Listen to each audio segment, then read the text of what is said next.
da lamentável situação psicológica em que os exploradores se encontravam. Quero também agradecer ao meu amigo Elimar, que nos mostrou que, pela visão da lei, eles estavam certos. Porém, eu vim aqui para fazermos uma reflexão. Fazermos uma reflexão dentro da caverna. Pois para julgarmos esses homens de forma justa, devemos ver o crime pela ótica deles. Devemos sentir na pele o que esses homens sentiram lá dentro da caverna. Começa essa reflexão pela própria biologia humana, que nos diz que nós, Homo sapiens, somos mamíferos, animais racionais. Digo isso, senhores, porque nos esquecemos do que é passar sede, nos esquecemos do que é passar fome, porque para não precisarmos mais caçar, nós, através da racionalidade, criamos a agricultura, criamos a pecuária. Para não precisarmos mais migrar atrás de água, criamos os encanamentos, as torneiras. Como consequência disso, como eu disse, esquecemos a situação que é sentir sede, sentir fome. Por isso, lá dentro da caverna, a situação que esses quatro homens, era extremamente desumana, pois eles eram inexperientes exploradores de caverna. Numa caverna, sem luz, sem água, e o pior para mim, que é não poder, diante daquele paredão de pedra, lutar pela sua vida. Imagine, senhores sentados numa caverna na escuridão, sem poder lutar pela sua vida, sem poder fazer nada, só esperar a morte chegar. Isso para mim deve ser torturante. E 20 dias na escuridão. Porque, como é dentro de uma caverna, eles não tinham nenhuma luz. Então, para eles, esses 20 dias devem ter parecido, no mínimo, 1000 anos. Alguém aqui, jurados ou não, já passou um desespero? Alguém sabe o que é o desespero? O desespero que eles se encontravam dentro da caverna. Como se não bastasse esse inferno, como disse meu amigo Elimar, concordo com o termo inferno, o Roger ainda pegou o rádio e perguntou: médico, se um de nós for devorado, nós vamos sobreviver? E o médico respondeu: sim, vocês sobreviverão. Imagine, senhores jurados, o impacto que essa pergunta causou no psicológico dos exploradores que já estavam nesse inferno todo que eu comentei. Imagine se sim, sobreviverão. Que causou a expectativa, a esperança de sobreviver. E também, claro, Roger, ao fazer essa pergunta, revelou o que ele mesmo pretendia fazer. Se médico, se nós comermos a carne de um de nós, nós viveremos? Ele perguntou isso para o Roger.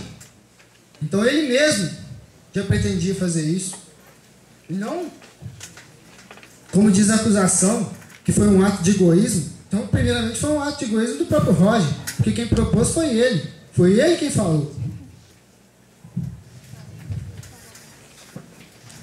Por esse motivo, senhores, não é possível afirmar que lá dentro da caverna, na qual estamos, junto com eles, sentindo na nossa pele, possível afirmar que eles estavam em estado de direito ou em sociedade, pois nenhuma lei ia impedir, nenhuma lei aqui de fora, escrito num código, ia impedir que aqueles homens lutassem por suas vidas. Quando o direito à vida de uma ou mais pessoas entra em conflito, não há como o ordenamento jurídico decidir quem vai viver e quem vai morrer. Basta esperar a decisão dos próprios agentes e proclamar o legítimo. Nas palavras de Magalhães de Noronha, na colisão de dois bens jurídicos igualmente tutelados, no caso é a vida, o Estado não pode intervir, salvando um e sacrificando o outro. Resta aguardar a solução do conflito e proclamar o legítimo. Todos têm o direito à vida, e lutar por ele também é inerente a nós, assim como explicou a doutora Heloísa. Segundo Rudolf, a defesa da própria existência é a lei suprema de toda a vida e manifesta-se em todas as criaturas. Por isso eu lembrei os senhores de que somos animais. Todas as criaturas, inclusive nós, seres humanos, por meio do instinto de autoconservação. Foi isso o que aconteceu lá dentro da caverna. O instinto de autoconservação. Todos estavam lutando pelo seu direito maior, pela sua vontade maior, que é o que nós fazemos o tempo todo. Tudo que nós fazemos, inclusive a faculdade, é defender nosso direito de viver. Nós estamos fazendo a faculdade para melhorar de vida. Consequentemente, termos uma vida mais agradável, que é lutar pela nossa própria vida. Para o filósofo, ainda, Thomas Hobbes, no estado natural, que é o estado que eles se encontravam na caverna, cabe tudo aquilo que é válido para um tempo de guerra, em que todo homem é inimigo de todo homem. O mesmo é válido e também para o tempo durante o qual os homens vivem sem outra segurança, senão a que lhes pode ser oferecido por sua própria força ou própria invenção. Numa tal situação, não há lugar para a indústria, pois seu fruto é incerto.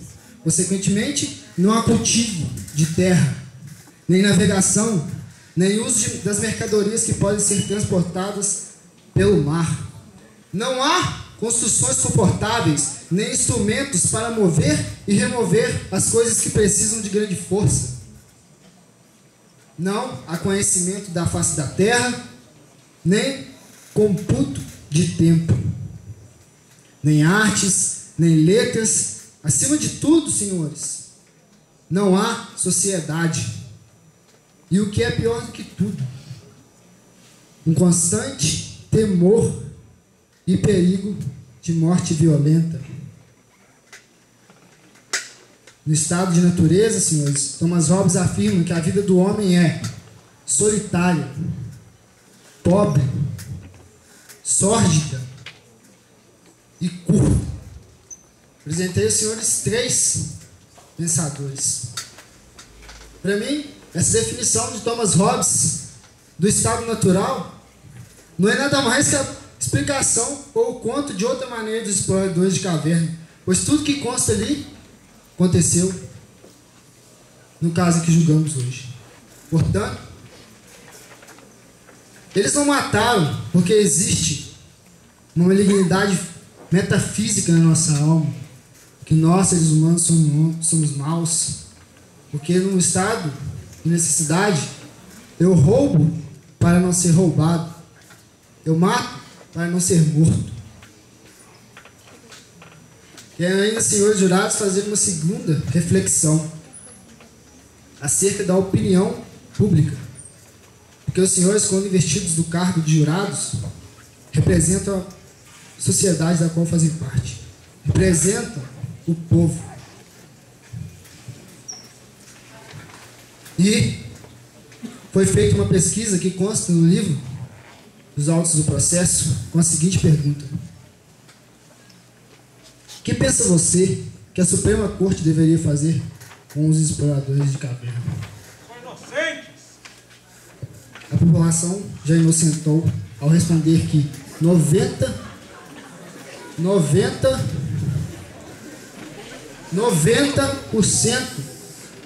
90% respondeu que eles deveriam ser considerados inocentes ou com algum tipo de pena simbólica. E pena simbólica nem precisa, porque, como foi dito, eles já sofreram demais. E deste modo, podemos dizer que dentro da caverna, senhores, prevaleceu o direito natural, pois o instinto de sobrevivência desses homens os fez matar para viver. Deste modo, peço que os senhores jurados considerem os réus inocentes. Obrigado. Gostaríamos de agradecer mais uma vez a atenção de todos. E diante do exposto nos autos do processo criminal em tela, é sensato e comprovado afirmar que os réus são inocentes. Dito isso, solicito a vossas excelências, com base no artigo 23, inciso 1º e artigo 24 do Código Penal, a absolvição sumária dos réus, pois se não há conduta ilícita, não tem de haver sentença condenatória. E em caso de dúvida, indúbio pro réu, absolvam-se os réus.